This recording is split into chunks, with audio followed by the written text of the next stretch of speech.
And we're back. Alright, so what we're going to talk about next is we're going to talk about cross-class skills. So we go under actions and traits, we go to additional. We can see a whole lot of different skills for different crafting classes.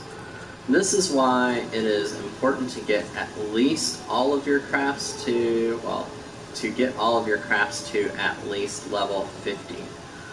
Some of them, specifically goldsmithing for Maker's Mark, and culinarian for muscle memory, you'll want to get to 54, but at least you want to get them all to 50. Regardless of, all I want to do is do carpenter because I want to make bows for my bard or whatever, well, that's great. But if you want to make high-level bows for your bard, then you'll have to get all of them to 50 so that you can get the cross-class skills. Because any high-level crafting at all is going to require that you use cross-class skills in order to make things. And I cannot stress that point enough. Well, that's probably the biggest turnoff that a lot of people have for crafting, is they either only work on one skill and then they complain that they can't make anything, or they start working on all the skills knowing that they need to do so, and then they say, wow, this is a lot of work. And it is a lot of work, but that's why we're doing these tutorials, so that we can tell you some of the shortcuts to leveling up faster, some of the shortcuts to being able to make items better, etc. So that it's not quite as tedious as it would otherwise be. So, your first step in working on crafting as a beginner crafter should be to get all of your crafts, all 8 of them, up to level 15. Because at level 15, man, I'm just like all thumbs today. I don't even know what I'm doing. Okay, there we go. As I was saying, at level 15, you unlock your very first of the cross-class skills. Each class has one. So let's talk about the different cross-class skills real quick, because which ones are important. Like you can see the 10 that I have, those 10 that I have are not the 10 that you'll have when you're level 15. They're probably not even the 10 that you'll have at level 50, because your needs will change as your level changes. You'll pick up different crafting techniques, you'll pick up different rotations, and you'll need different skills to go into those rotations. So knowing what all of the skills do is helpful. So let's start with rumination. So rumination, you can see the tooltip on the side there. It says that it removes inner quiet and restores CP proportional to the number of times control was increased. What it means is it's going to remove inner quiet, and then based on how many inner quiet stacks you had when it removed it, it's going to give you CP for it. It's not a linear amount, it's actually a decreasing amount. So like if you do, one touch attempt, get 1 stack of inner quiet, and then burn it for rumination, you'll probably get like 15 crafting points. If you do 2, then you'll get like 28 or something like that, and 3 will be like 35. So the amount that you're getting per inner quiet stack goes down, but at the same time, if you're burning 11 stacks, you're getting like 70 CP for it, which is a huge chunk of control points, especially at low levels when you only have like 180 to 200 CP to begin with. You're talking about, I'm going to regenerate 1/3 of my CP right now. So rumination is incredibly good at low levels. At higher levels, it kind of takes a backseat to Byrogot's Blessing, and the reason is because both of those consume Inner Quiet when you use them, so you can only really use one or the other. So that's important to know, but for low levels, just know that Rumination is definitely one you want to look at, because you can never have too many crafting points. So the next one is Rapid Synthesis. You saw me use this earlier in the last video, or at least you saw me use Rapid Synthesis 2, which is the improved version, obviously. So Rapid Synthesis is 250% efficiency as a synthesis ability, but the success rate is only 50%. A lot of people are kind of hot and cold on this ability, because on the one hand, it gives you a whole lot of progress, like a whole lot of progress. It can finish most of your low-level crafts, even when you are still low-level. It can finish most of your low-level crafts in one use, maybe two at the most. But the downside is that the 50% success rate is pretty bad. And people generally don't like using things that they can't count on, so that's why it's kind of a hit or miss sort of thing. But you can increase that with Steady Hand.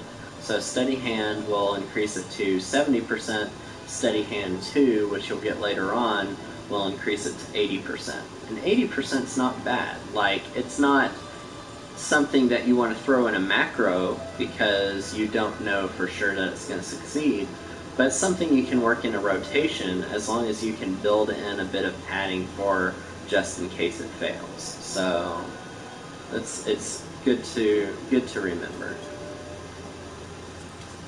Weaver has Careful Synthesis, which is the exact opposite of Rapid Synthesis. It's 100% success rate. You don't need to use any Steady Hand at all on it, which is amazing because other than Careful Synthesis and Focused Synthesis later on,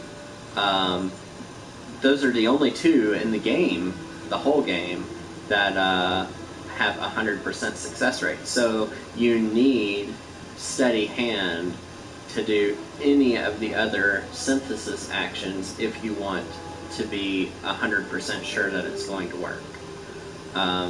So it's already saving you some CP right there.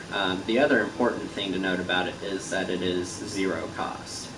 It is, of course, only 90% efficiency, whereas even basic synthesis, the very first crafting action you get when you pick up the crafting class, even that's 100%. So Careful Synthesis is definitely slower to get things done, but it's great if you're in a pinch and you don't have any CP left, because you don't need any CP at all for it, not even for the Steady Hand. Later on, of course, you get Careful Synthesis 2, which is a strict upgrade for it, because it also doesn't cost CP, but it's 120% efficiency.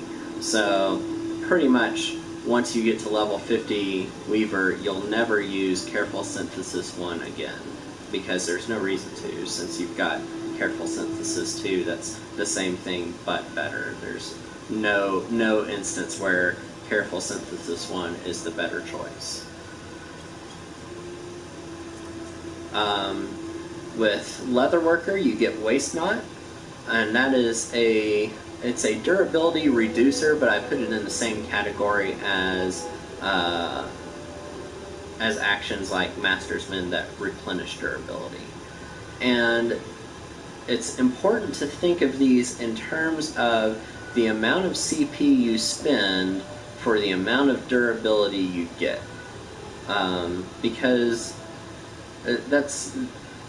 durability actions are the most expensive of all of your actions in terms of their CP usage. You need to think of which of these horribly expensive actions is the most efficient horribly expensive action. because that's where you're going to be throwing most of your CP. So that's where you're going to get most of your efficiency back from your rotation. So Master's Mend is 92 CP, and it restores 30 durability. So it's about 30 CP, well, no. It's about 3 CP per durability. Or you can think of it as 30 CP per step, since it's 10 durability per step. So, Waste Not is 56, but it gives you basically 20 durability back. 4 steps, and you reduce the loss of durability by 50%, but everything that costs durability, for the most part, is 10 durability, so that's 5 durability back for each step of 4 steps. It's important to know that it's reducing the durability cost, so if you use a step during Waste Not that does not cost durability, you don't get anything out of it, and you just wasted one of your steps of Waste Not. Which makes Waste Not, ironically, one of the most wasteful durability enhancers.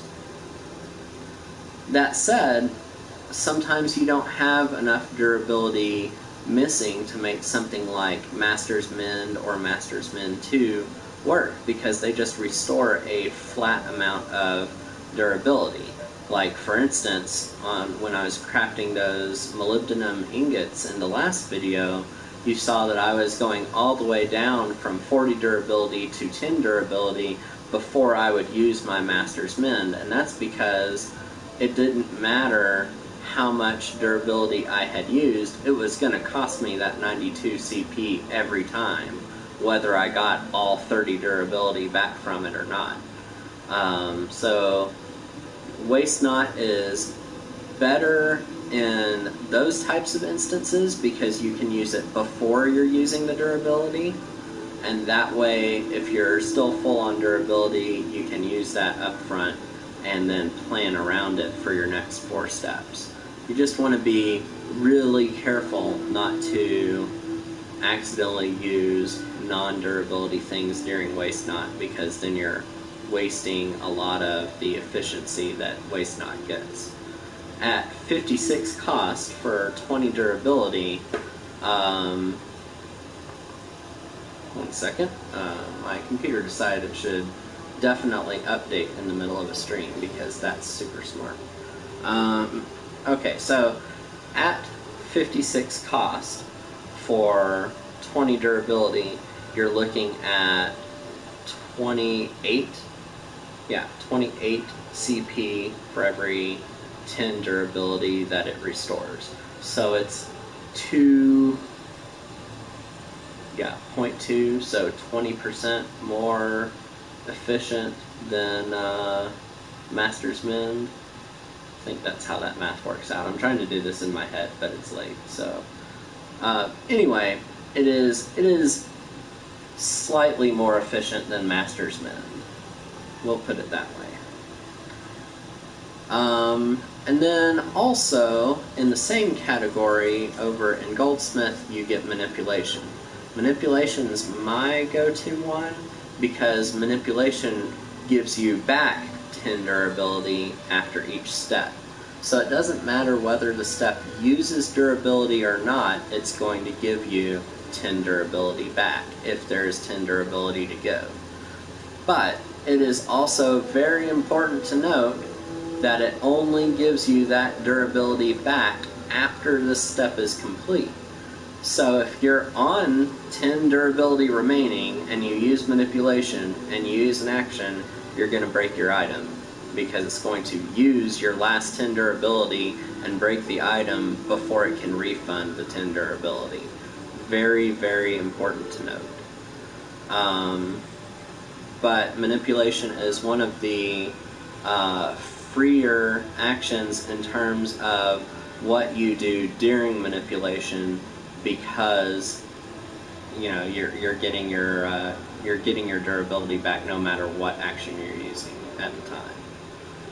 As you can see, this is one that I still use at level 70 for smaller 40 durability components. So, Alchemist has Tricks of the Trade. This is another good one that you'll be using pretty much your entire crafting career. Tricks of the Trade, whenever you get a good or excellent condition, which I mentioned in the last video, you can turn that good or excellent condition into 20 CP. It does use a step, it does not use durability, it does not cost CP, but it does use a step. So this is another one of those things where if a good or excellent pops up during Waste Not and you use Tricks of the Trade, then you probably just cost yourself, well, I guess you didn't cost yourself CP, but you definitely didn't get as much back from it as you would have if it wasn't during Waste Not. So this is another one of those things that you have to be very mindful of when you're using Waste Not. And then the last one, probably the most important of all of the cross-class skills, is Hasty Touch. Hasty Touch is a free touch attempt. Basic Touch is the cheapest of the early touch skills that you'll get. There are cheaper ones that you get past level 60, but definitely for your first 60 levels, Basic Touch is the basic cheap one. But Hasty Touch is free, whereas Basic Touch is 18 CP, which is a whole lot. I mean, like I mentioned earlier, you start at 180. So you start only being able to do 10 touch attempts, whereas Hasty Touch is 0. You can do as many touch attempts as you have durability for. And that's probably the biggest reason why the durability things are what you're going to spend most of your CP on, is because if you're using Hasty Touch, you're not spending CP on your other big point sink, which is touch attempts. So, because the success rate is only 50%, this is, again, another one of those that you want to use Steady Hand on. You'll see up around level 37, you get Steady Hand 2 from Culinarian, so important to keep in mind, but right now we're focusing on these first few cross-class skills. So once you get all of these cross-class skills, what is your crafting going to look like? That's an important question to ask. So what you're basically going to do is you're going to pick your durability enhancer of choice, and you're going to build around it. So one of the things that I do is, if I'm using Waste Not, I'll do Steady Hand and then Waste Not. And that way I have 4 steps of Steady Hand left and 4 steps of Waste Not left, and then those 4 steps can be Hasty Touch. So that way those 4 steps will only cost me 20 CP. And if I do that as a kind of package deal or whatever, then that costs me 78 CP. So 56 for Waste Not, 22 for Steady Hand, 0 for Hasty Touch. So 78 CP, I can then ask myself, okay, how many chunks of 78 CP can I spend, and how many of those can I do before I need to use something like Master's Mend to build back up again. So if you've got the CP for it, you can probably do 2 of those, which costs you 40, and then do a regular Master's Mend to get 30 back, and then do another one of those, which costs you 20. That leaves you with 30 left out of a 60 durability item, and then those 30 can be spent on Careful Synthesis to finish the item. So that gives you kind of an idea of what kind of crafting you'll be doing. Meanwhile, you'll be doing with those 3 packets basically of the Steady Hand, Waste Not, and Hasty Touch. That's 12 touch attempts, so you should be getting a pretty high amount of inner quiet built up, so you should be able to do rumination at some point in order to get CP back to do more of those hasty touches. In fact, you can get away with that with just 180 because of rumination, because you'll be spending like 156 on the first 2 packets, and then you can ruminate to get back up to around 100, spend 78 more on the last packet of Steady Hands, Waste Not, and Hasty Touches, and then finish up with your free careful syntheses. And there you go. And that gives you an idea of how all of these work together. What else should I probably talk about? I should probably talk about the crafting log, and then we'll probably call it good. So in the crafting log, you can see all these different items that I have on here, and you can see a little check mark by each one. Early on, none of those will have check marks. The check mark says that I have crafted that at least once.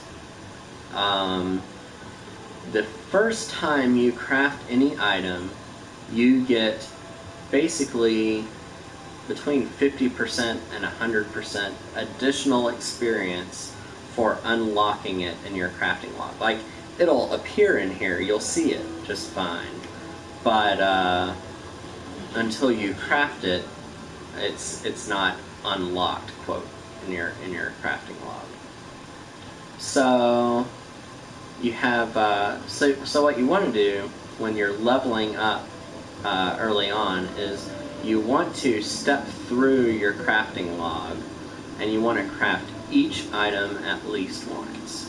In fact, what you probably want to do is you want to go through all of these finished items and add up their components. And what I mean by finished item is there's basically 2 types of components. There are 2 types of items. There are component items like this ingot here, this bronze rivet here.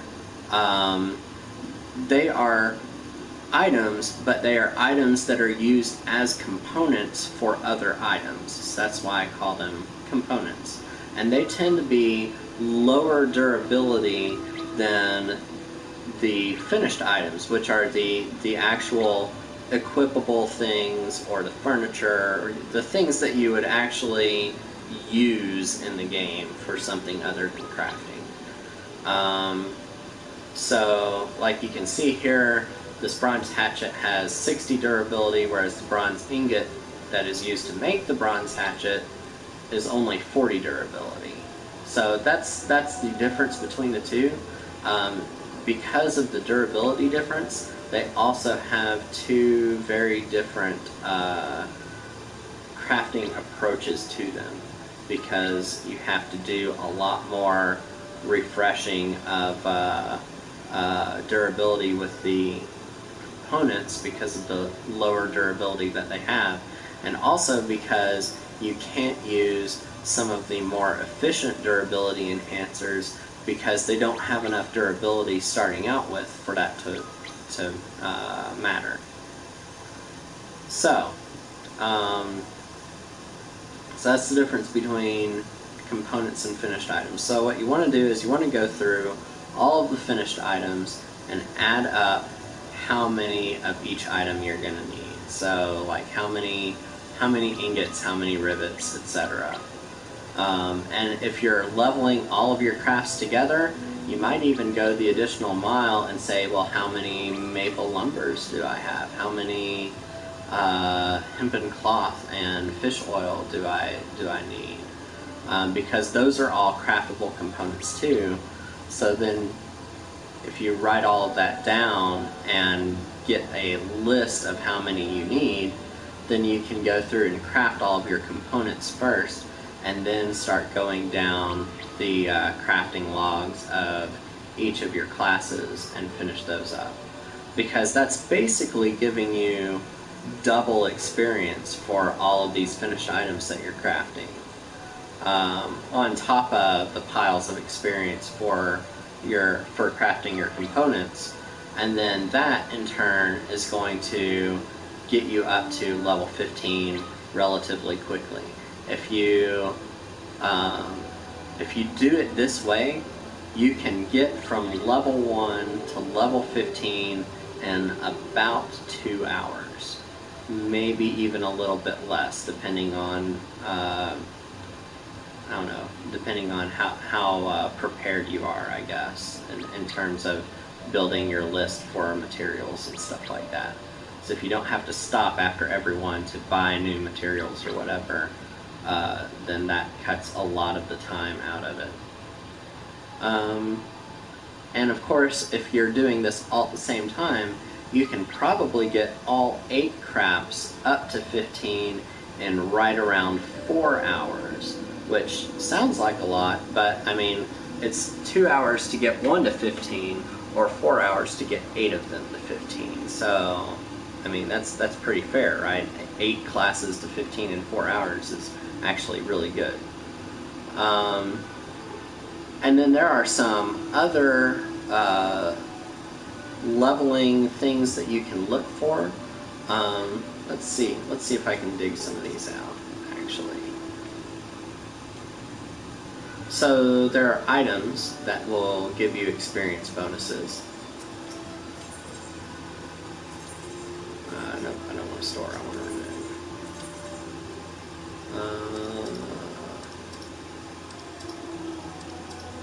This, by the way, is the armoire, which lets you store all of your things from different events that have been going on in Final Fantasy.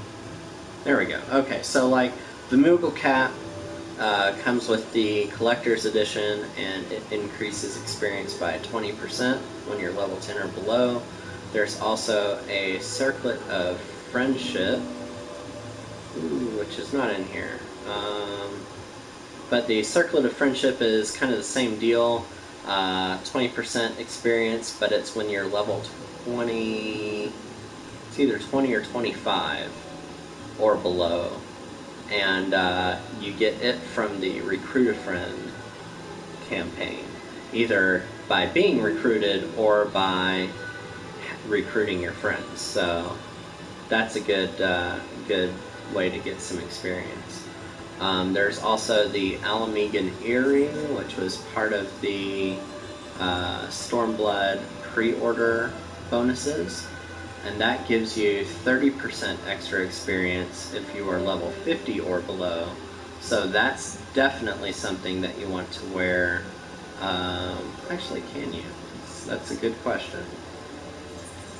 Because some of these are, some of these are limited to non-combat classes. Okay, so that is all classes. So, yeah, so you can wear that for extra experience when you're leveling up. And of course, all of these stack.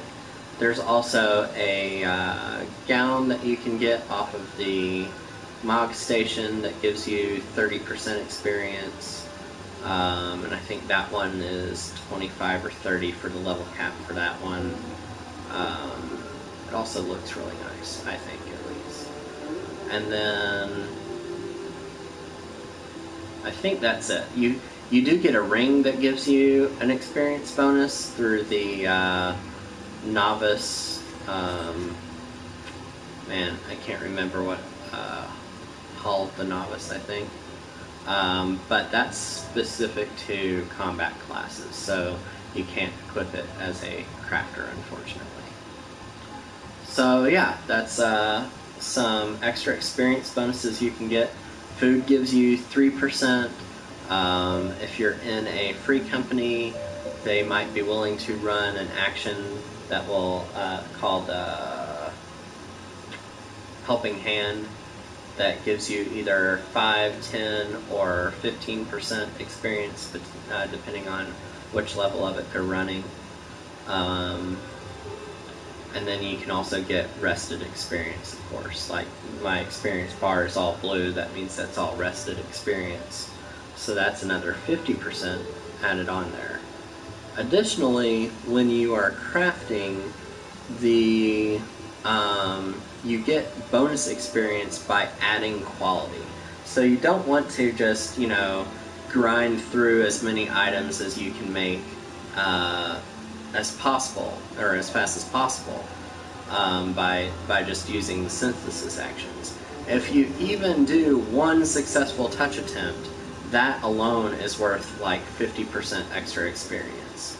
And then you get more of an experience bonus as you add more quality to it, up to a maximum of, I want to say like 150%. No, it's more than that. It's like 500%. No, that's with the manual. It is 350%.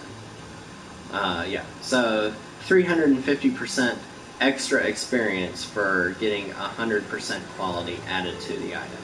And it's important to mention that it is quality that you've added to the item, not how much quality was on the item. The difference being, if you use high quality materials, those give you free quality, basically. Let me show you what I mean, actually, instead of just talking about it. So we'll go back up to the crafting room real quick. So I happen to have some... back. Well, actually, we'll make a we'll make some kudzu. Actually, I want to do that. There we go. That's what I'm looking for. High quality kudzu thread. Why you would make thread out of kudzu, I don't know, but I'm sure actually plenty of civilizations have made clothing out of vines, so I'm not going to gamesay it, because they knew what the heck they were doing. And I'm all thumbs again. That one, and that one. There we go.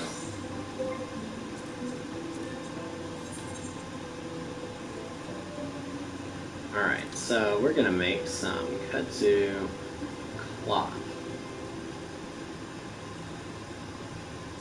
And really, I don't know why I'm like, why would you make it out of kudzu? Pfft, plant fibers. Huh. Like you would make anything out of plant fibers. Why wouldn't they use cotton or... Oh, right. That's a plant fiber. Anyway, sometimes I can be dumb. Okay, so I'm using 2 high quality. You can see up in the top right that out of the 10,000 quality total for this item, I've already filled up 3,600 of it. And you can see it on the bar, I'm already at 9% just for starting out, because I'm using high quality items. So the point of this, and I'm probably going to finish this item because I don't want to waste the materials, but the point of this is, if you're using high quality items, you won't get as high of a bonus as if you're not using high quality items, assuming of course that you're actually getting to 100% quality in both instances. If you're only getting like 50% quality, then you probably do want to use the high quality items, because then you're getting 50% plus whatever this is, which looks about 30%, so like 80% quality, and you're getting a decent chance of a high quality item instead of not, right? So I guess the moral of the story is, don't just assume that high quality is always better to use.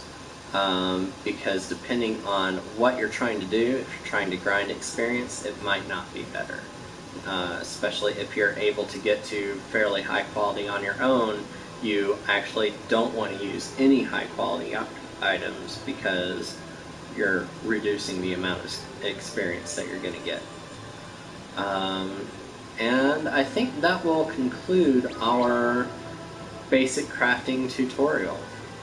Sorry this is long. I added in a bit extra that I didn't intend to, but the other ones will probably be shorter since I've already covered a lot of the higher level concepts, so I'll only really have to briefly touch on them in the future videos instead of going into them in the depth that I already have. So, this is Cassie Caradoc signing off. Have a great time, and I hope this helps you learn how to craft better. Bye.